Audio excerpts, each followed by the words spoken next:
Caroline Detoni. Ela, ao tomar posse na comissão, disse que vai dar tudo certo. Vamos ver? Quero agradecer a todos que deram seu voto de confiança para que eu pudesse assumir essa presidência.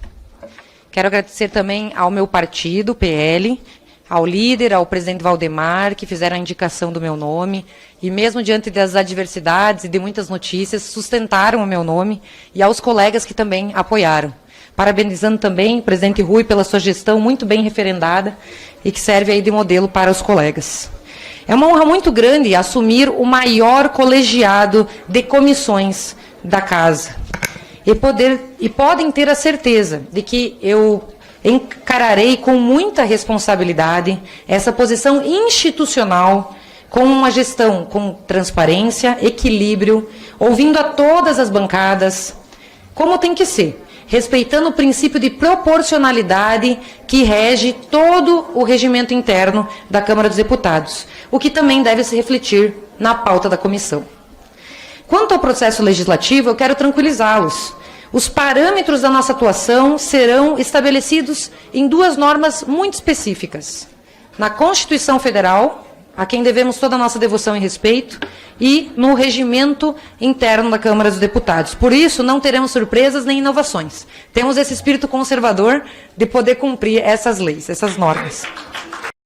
João Bosco Rabelo. Mas o Bolsonaro também diz que trabalha pela Constituição, de acordo com ela e dentro dela. Né? Então, as 4 linhas. Então, a gente chega à seguinte conclusão: o bolsonarismo ele tem a sua própria leitura da Constituição, né? E isso se afina muito com o que nós estamos vivendo, né? Nós estamos vivendo uma situação que cada um quer ter a sua verdade. Isso vale para cidadãos, claro que a sociedade está contaminada com isso nesse ambiente polarizado, né? Então, dentro desse contexto, você acenar com a Constituição significa muito pouco, porque você está dizendo que vai cumprir a Constituição de acordo com a maneira como você a interpreta. E essa turma aí interpreta de uma maneira muito conveniente aos seus projetos e não reconhece o Supremo Tribunal Federal como o guardião dessa Constituição. Aí é a grande contradição.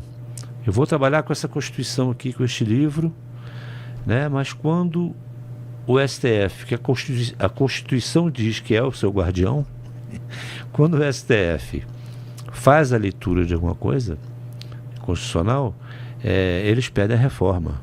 Ou, no limite, por que não, quebram o prédio, né? É isso que nós temos visto. Não foi à toa que o Bolsonaro, desde o primeiro momento de seu governo, o seu alvo foi o Poder Judiciário, o seu alvo foi o STF, porque ele sabia que seria o grande obstáculo. E por que seria? Porque ele tinha sua própria leitura constitucional, né? Quando a gente pega essas coisas que surgiram aí, do Augusto Heleno, esses estudos, estratégias para o Brasil, as minutas lá do golpe, aquela coisa, você vê assim, que noção que eles têm constitucional, né? O sujeito quer pegar a AGU, ele estava propondo ele pegar a AGU, a Advocacia Geral da União, né, para fazer dela o substituto do papel do STF. Quer dizer, o advogado prevalece sobre o juiz, né, a inversão completa do processo. Então, por aquilo ali, o STF, se fizesse a determinação que a Advocacia Geral da União não concordasse, prevaleceria dela. Então, quando eu vejo uma deputada bolsonarista, como foi o caso agora, deputada ou deputado, mas agora me referindo a essa presidente, a Caroline, quando eu vejo ela brandir o livro, eu, ao invés de me tranquilizar, eu fico mais angustiado. É impressionante, é muito interessante. Aziz, você se convenceu da fala dela? Tá tudo bem, tudo certo? Eu não me convenci. Eu vou fazer 3 observações sobre ela, né? A primeira é a seguinte: ela é contra a cota das mulheres no parlamento. No parlamento, na política, nos partidos, ela é contra.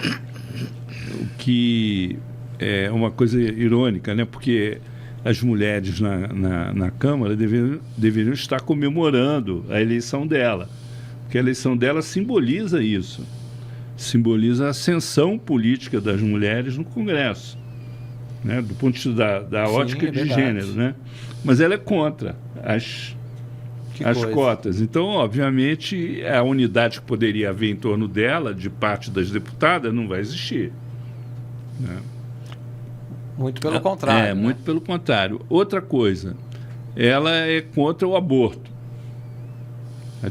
A descriminalização do aborto. Ela, ao ser contra, né, ela também vai, assim, não ao encontro, mas de encontro a uma reivindicação do movimento feminino, porque isso é um problema real das mulheres no Brasil e tal. E, obviamente, é uma agenda dos setores mais conservadores, do setor evangélico, né, ao qual ela deve ser muito ligada também. Mas a terceira questão que eu queria levantar, essa é mais cabeluda. Por quê? Porque ela é investigada no inquérito que apura a organização, a participação, financiamento e organização das manifestações do 8 de janeiro do ano passado.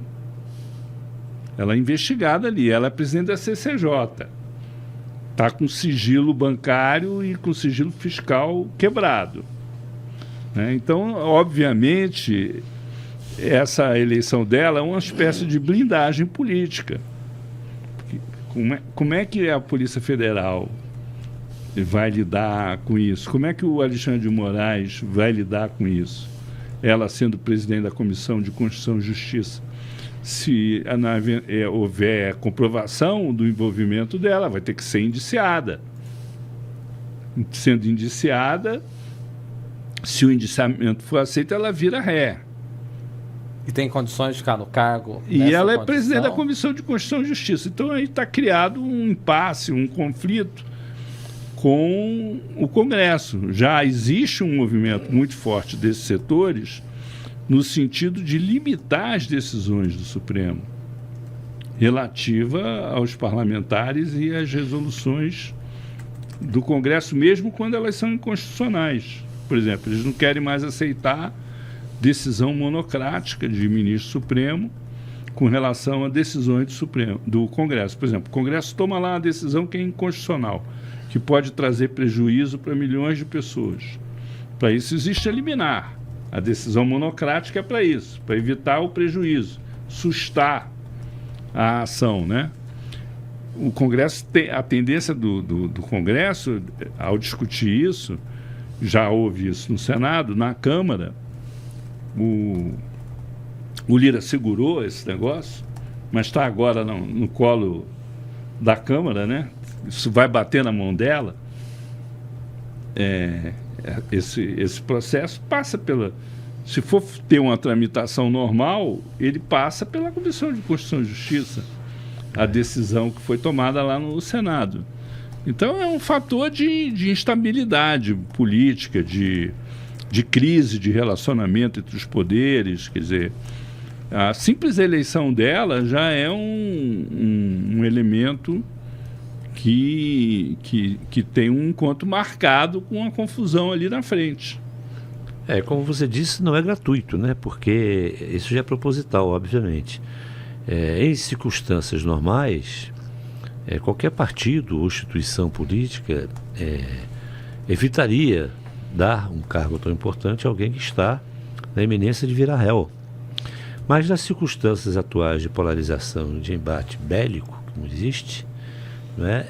Na verdade o Bolsonaro está criando uma dificuldade a mais, né? Eles não se conformaram com a questão do Carlos Jordi, tanto assim que fizeram algo semelhante, né, Azedo, com o Jordi. Então logo terminou esse processo, fizeram aquele protesto todo, fizeram barulho, pediram providências ao Lira e tal, que um parlamentar não podia ser alvo disso, de busca e apreensão, sem que o Congresso tivesse conhecimento prévio, o que seria um privilégio em relação aos demais poderes e mesmo a sociedade, de um modo geral. E na sequência deram a liderança, não foi para o Jordi. Quer dizer, pegaram aquele que está naturalmente sendo visto com cautela em função de ter sofrido uma busca e apreensão e de ser um suspeito investigado, e deram a ele mais poder. E agora fizeram o mesmo. O Azedo está lembrando isso aqui, muito bem lembrado, é muito oportuno, Sim. que estão fazendo a mesma coisa. Quer dizer, estão dando a comissão mais importante a uma deputada que, em circunstâncias normais, por ser recém-chegada, por não ter experiência, por não ter ficha, não ter quilômetro rodado no parlamento. Ficha ela já tem. Ficha política no parlamento, biografia, né? Vamos melhorar. Estão dando o cargo mais importante, da comissão mais importante, o comando. Nós sabemos, né, Azedo, que nos tempos normais da política, esses cargos são ocupados por pessoas já com algum caminho andado, né? Pessoas que já têm uma biografia ali, às vezes objeto até de disputa entre dois com essas condições, dois ou duas, né? Não é normal você entregar um cargo desse para uma pessoa que acabou de chegar no Congresso. Ela brandiu ali o regimento, e nós sabemos bem que o regimento é algo tão, não só importante como complexo, não é? Que muitos parlamentares na história do Congresso Nacional se notabilizaram pelo domínio do regimento, pelo conhecimento que tiveram do regimento, né? Tem vários aí que se notabilizaram por isso, ou seja, não é uma coisa simples que você chega ali e diz, o regimento está dizendo isso, não é assim. Tanto é que tem muitos que se especializam na interpretação do regimento. Né? E o Cunha, por exemplo, era famoso porque sabia manobrar o regimento também, porque entendia ele profundamente. Entendia, né? E tinha principalmente uma assessoria que entendia mais do que verdade, ele. Né? Nós tivemos casos notáveis, né? Em que o servidor, né, sem mandato, que era o assessor que ensinava o parlamentar a ler o regimento.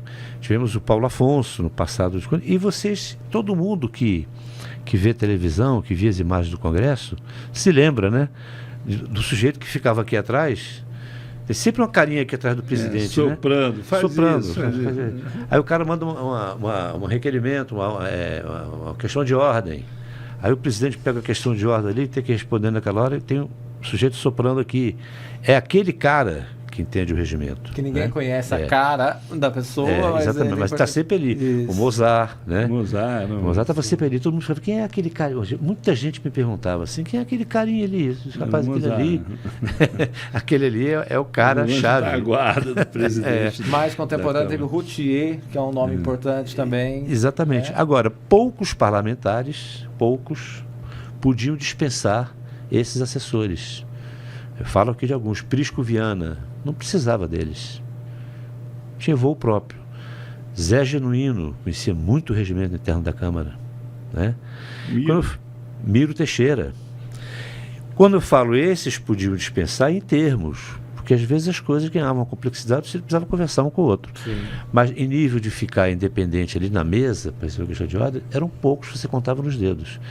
Agora você veja, essa deputada que chegou agora, assume a presidência, e ela mostra o regimento, para mim isso significa nada.